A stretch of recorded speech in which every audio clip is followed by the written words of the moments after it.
Hello guys, কেমন আছো তোমরা? আশা করছি ভালোই আছো ভাই। আবার একটা নতুন ভিডিও নিয়ে আসলাম আবার একদিন পর।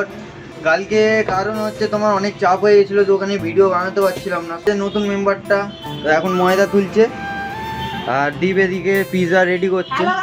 আমাদের অনেকগুলো পিৎজা ছিল, তো তার মধ্যে দুটো পিৎজা নষ্ট হয়ে গেছে। এই পিৎজাগুলো আর কাস্টমারকে দেওয়া যাবে না, তো এইগুলো ফেলে দিতে হবে। তো ফেলে দিলাম। এখন তেলটা হিট দিয়েছি, তেলটা হিট হয়ে যাক, তারপর প্রোটিন মারবো। আর মোটা ময়দা তুলে নিয়েছে, আর তুলতে হবে না গোটা। এখন তেলটা হিট হোক, তারপর প্রোটিন মারবো। এখন বাজে 3টে। আজকে দোকান খুলতে লেট হয়ে গেছে, কারণ সকালবেলা কেউ আসেনি, কারণ নামাজ পড়তে ছিল সবাই, তো তার জন্য। তো গাইস, আমার প্রোটিন মারা কমপ্লিট হয়ে গেছে। শুধু আজকে আছে তোমার চিকেন চেস্ট আর 4টে উইংস ছিল, সেইগুলো মেরে দিয়েছি। আর পেটি ছিল, সেইগুলো মেরেছি। তো এখানে ফ্রাই হয়ে গেছে। আর এদিকে পিৎজা বার্গার শেখাচ্ছি রাজকে। ও কি করছিস ভাই?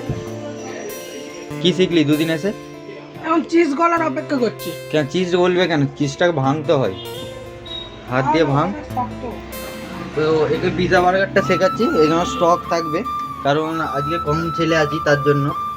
নাহলে হাতেই মেরে দিই, যতই ভিড় থাকুক। তো এই নতুন ছেলে, একে একটু শেখাই।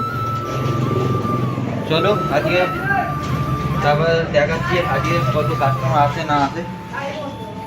তো গাইস, আমাদের এখন হট কেসে এই কটা মাল পড়ে আছে।